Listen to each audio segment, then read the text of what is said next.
What's going on? Just wanted to say thank you to everybody that subscribed to the channel so far. We just hit 500 subscribers, so that's really cool. And I got a little celebratory burnout for you guys, so I'll throw that in right now.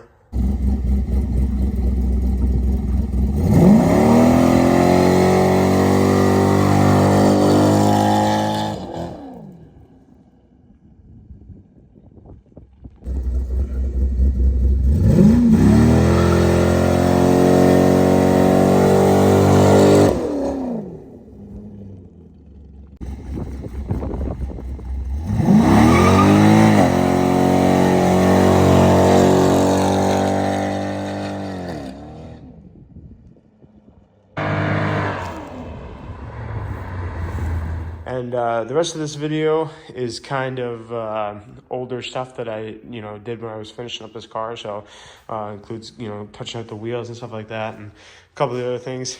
But right now I've just got it in my garage here, and I'm just changing the plugs and putting some new wires on it. So it's been running good for a while. It's a blast to drive this thing, and can't wait to get you guys some more videos with it.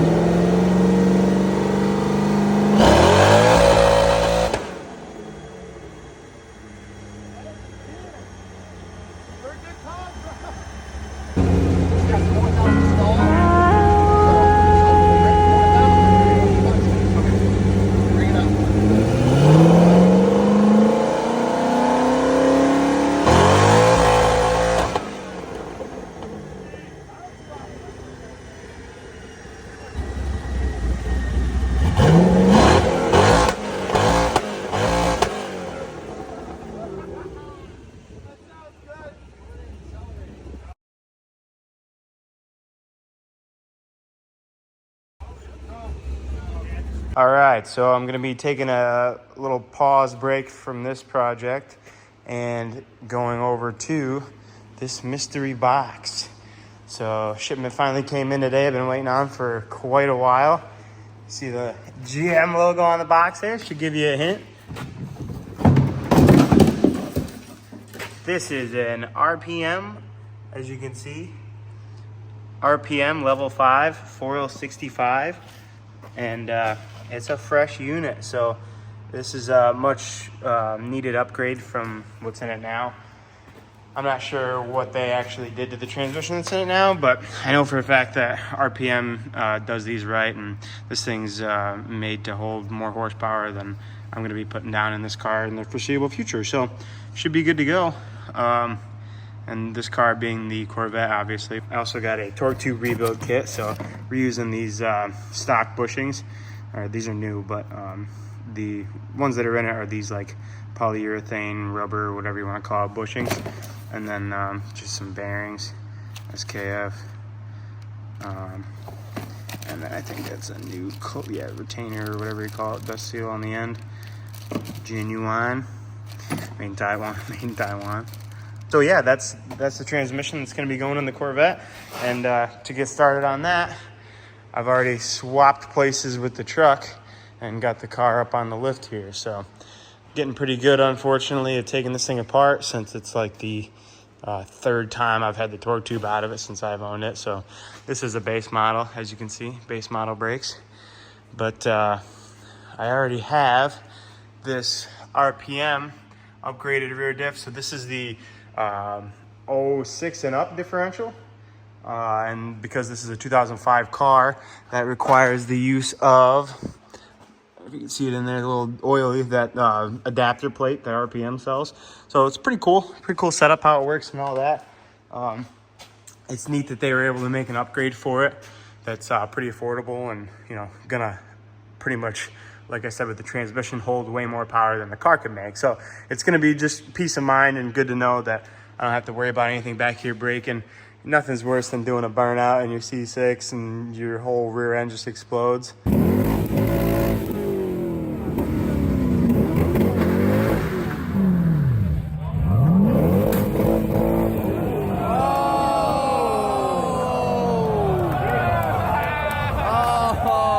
Got a lot of work to do here, so I'm gonna get going, and I'll catch back up with you guys once I get this out.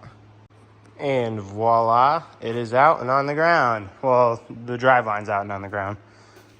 Look at that shiny new RPM diff. Can't wait to see that made it up to a nice new transmission behind it with a fresh set of torque tube bearings and bushings. This thing's gonna be like a brand new car. Also, side note, I'm gonna yoink that Corvette servo and put that in my pickup truck, my GMC, not the white one with the turbo, but the not my daily either, the 4-wheel drive truck that I haul trailers with. I'm gonna, the green and black one. Green, I don't know what color it is, I'm colorblind. The GMC anyway. I'm gonna put that servo in it because I know that's a pretty good upgrade, and as long as this one's in good shape, I'm gonna swap it out before I send that core back to RPM because, you know, they don't need it. I also got a new wire harness. It's over there in a box. So I'm gonna be completely replacing this whole transmission harness, which luckily is pretty easy. It's just pretty much a couple bolts up there and where it plugs into the computer, so should be a quick enough job. All right, so I'm back the next day. I got the torque tube separated here, and because I ordered a rebuild kit from RPM, right there, I figured I'd get that knocked out today, but I got it pulled apart, and these bushings and bearings look fine. The bushings look like new. I'm not sure if they've been replaced or if that's just what a 100,000 mile bearing looks like. You see a little bit of distortion there, but I'm thinking that's just, you know, the design, because the new one does kind of have the same ripples in it. Well, yeah, you can kind of see it there. They have little dips in them. So I'm not going to change these out because the ones I see that look bad look real bad. And so here's the other end. They look good. Again, there's just those little dimples where the bolts go through, but it's real solid overall and not worn at all on any of the sides. Bearing looks good. There's not any play, and the seals look good. I was worried about that little heat line there, but on a video I watched, that's there anyway. So I think that's either just something in the manufacturing process of the spindle. Maybe, who knows, maybe it's welded here or where they cut it down. Maybe that's just the, you know, the heat mark from, I don't know, them tooling it down. But either way, not going to change these out because this kit is $400 and I don't see anything wrong with these ones. So I'm going to throw this tube back in the torque tube, the drive shaft rather, back in the torque tube, and move on with the project. There we go. That's the old transmission still sitting on the differential there. That's the next step. It's going to be to yank that thing off and get the new unit on there. But I also got the transmission lines flushed out. Took a while. Flushed the whole cooler out, obviously, in these lines, and I also flushed the hard lines over there that run the whole length of the car. Flushed those out. And right now I've got the converter draining. I was trying to find a good way to do this, and this seemed to work out really good. We've got the shop drain in the floor here, and so I just threw an oil pan underneath it, and I've got the converter draining into it, and so far, so good. I kind of rinsed it out with fresh fluid and just, you know, shook it around and to hopefully get any kind of loose particles in there out. It really shouldn't have any caked on, you know, debris in there or anything like that. I know there's a ton of veins and a ton of places for debris to hide in there, but the oil that I poured out of it looked pretty good. It just looked a little burnt. So I'm thinking it's mostly, you know, fluid was burnt. There's not a whole lot of clutch material really in the transmission, fingers crossed. So I am, like I said, reusing that converter because it was a pricey piece and I really don't feel like waiting another month just for a converter. So I think we'll be good. All right, got the transmission all shiny new, bolted up to the also new differential. The diff's got like less than, I would say, 60 miles on it, maybe 100 miles on it. So I'm just gonna call that brand new as well. Yeah, it went together pretty good. New unit ready to go. I put my neutral safety switch on and yeah, it's looking pretty good. I don't have the converter in it yet, but that's probably gonna be a tomorrow thing. I'm hoping to let the converter drain overnight and really get any of that extra debris out of there. So yeah, it's looking pretty good. I'm gonna probably come back tomorrow. I've got stuff planned for tomorrow afternoon, but I'm gonna come back tomorrow night and hopefully knock this out, get this thing done and get it back in the car. Happy noises.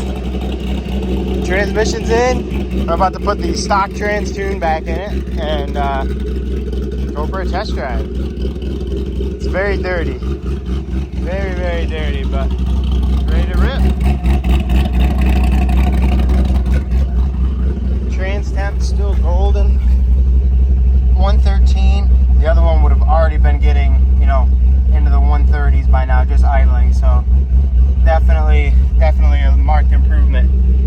wait to go rip. All right, so here I got the new rear tires for the Corvette. These are 305 35 19s. And the one I had on here before were 275 40, I think. Yeah, 275 40 19s on the left. So they're actually a little bit shorter, not a whole lot, but just a tiny bit, and a bit wider. So that's what I was going for, more contact patch. It's kind of hard to tell, but it is significantly wider. This camera is kind of doing funky things, but it is a wide tire. So can't wait to get these mounted up and get them on the car. Here I got the wheels off of the Vette. These are the rears. You couldn't tell, they're pretty freaking wide. So these are black. I couldn't really tell you what finish they're supposed to be.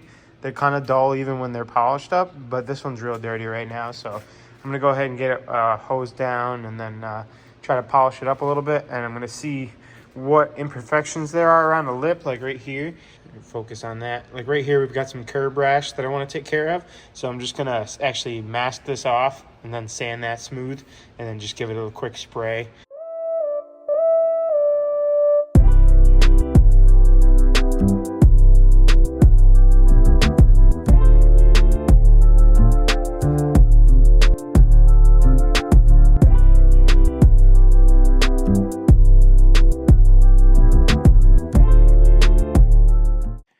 So here's the final result of it getting cleaned. You can kind of see the imperfections a little better, like right there, the curb rash. All right, now I've got it taped off as close as I can get it to the part that's curb rashed up, so that way the affected area that I'm painting won't be so obvious in contrast to the rest of the wheel. So I'll show you what I'm going to use to sand this down with. It catches on your fingernail. It's pretty rough. So these are aluminum or mag wheels or something along those lines. So it should sand down pretty easy. You don't have to go with a too overly aggressive grit there and really gouge the paint anymore. So okay, so here I've got Milwaukee with a 240 grit. Just a Milwaukee, I don't know, right angle grinder, whatever you call these, with a 240 grit piece of paper on there. So that's the finest grit that I got. And I could hand sand this, but I got 3 other wheels to do, and the front ones are worse than this. So I'm gonna go ahead and clean this up now. I got it on 2 kind of intermediate RPM, so I don't, burn through what's left of the paint here, but this should work.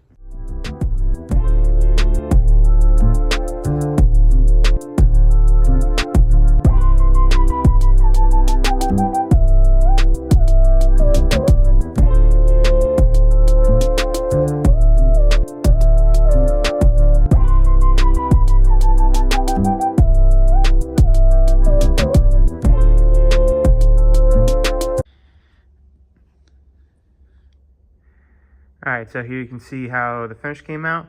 Now that I'm looking at it on camera, I can actually see that little filler spot there where I got to get it, smoothed out a little more, but definitely knocked down a lot of that curb rash. I probably am going to end up finishing this with a piece of paper by hand just to get it, that nice smooth edge. So I'll film it here when I do that. Okay, here's the final sanded product. Now I'm going to go and hit it with some paint and then take the paper off and move on. All right, having trouble getting this one to show on camera as well, but as you can see there, pretty bad, pretty big piece missing out of it, and then there's another curb rash. So this was all on the car when I got it, by the way. I don't take mine through Burger King, and if I did, I wouldn't do that to it. So get this one sanded down like the rest and get them painted. Got the other two over here drying right now, as you can see. So the third one actually didn't have any huge marks, so I'm just going to touch that one up with some Sharpie or paint pen. But yeah, these ones came out pretty good. This is one rear and one front.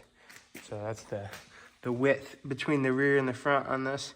Those are 19s and these are 18s. So, all right, so I just wanted to show off this TPMS sensor from Autel. I got it at my local parts store, AutoZone, Advance, I would assume, O'Reilly's, Napa. Any of those places should be able to get this for you. It tells you the frequency range on the box. So, you got to make sure you get the right one for your vehicle anyway. But I just thought this was really cool. It's got that little press button there, and it's got a little quick release on the valve stem. So you can set your valve stem in the rim, you know, like normal, pull it through with the little tool there, and then mount your tire with just the valve stem in there without worrying about breaking off your sensor. And then when you get done mounting up the tire, you just put either a bar under the bead, or like this machine has assisting arms, so it makes it a little easier. But these, you can just clip right back onto the bottom of the sensor, and then there you go. So pretty cool. All right, first rear tire is going really well. This machine's been a lifesaver. It's got the arm right here that swings around, and also the roller there that keeps it down on the corner. So it's really made for these kind of low profile tires. I'll just finish looping it around now. As you can see, it's all the way wrapped around. There we go. So now I can pick the arms up. Get these out of the way, and then I'll get my valve stem or my TPMS sensor in and get them aired up.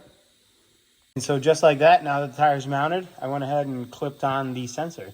So I'm just gonna let it up now and make sure that it doesn't touch, which doesn't look like it's gonna. This tire honestly is pretty flexible. I thought it was gonna be a lot more rigid than it was. As you can see, it just slipped right by the sensor there without damaging anything. And I mean, I'm not saying I couldn't mount this with the sensor on there without damaging it, but that for sure makes it a lot easier, and you really don't even have to worry about it. You can focus on not damaging the lip of the rim. And I'm really excited because the fitment on this is looking fantastic. It looks like it was made for this wheel, so get some air in it and see how it looks. All right, here's the first wheel done. This is one of the rears. The camera does not do justice how wide this thing is. It's a 305, but it is freaking huge.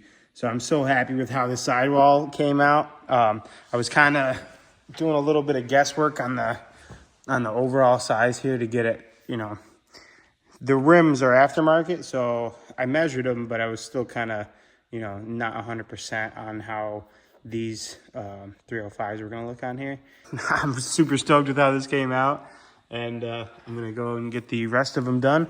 I'm waiting on the paint to dry on the lips on the other ones for now, so it's gonna be a little bit, but so happy with it.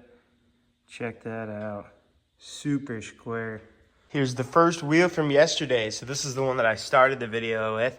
And if you take a quick look over it, you can't even tell where the giant curb rash spot was. So I'm really happy, honestly. It's actually right there, as you'll see. So what I can do is buff the shininess out of that. I can sand it a little bit and take the shine out of that strip there that I painted, but it's really not very noticeable. It probably will be more noticeable on these other wheels that I did because I ended up going with more of the lip, but I'll show you those as I unwrap them. All right, the other two wheels are unwrapped. Super happy with how these came out, honestly. You can hardly tell the shiny spots. I can still buff them down, but honestly, I'm just super happy that I didn't have to pay to get these repowder coated. They were a lot cleaner than I thought they were, so they're gonna go right back on. This was by far the worst one. This is the one that had giant chunks missing out of it. And I mean, from giant chunks missing out of it to this, I'll take it, man. It looked rough, so pretty happy with how this came out. Can't wait to get these slick looking Michelins mounted up and get the grips on this thing.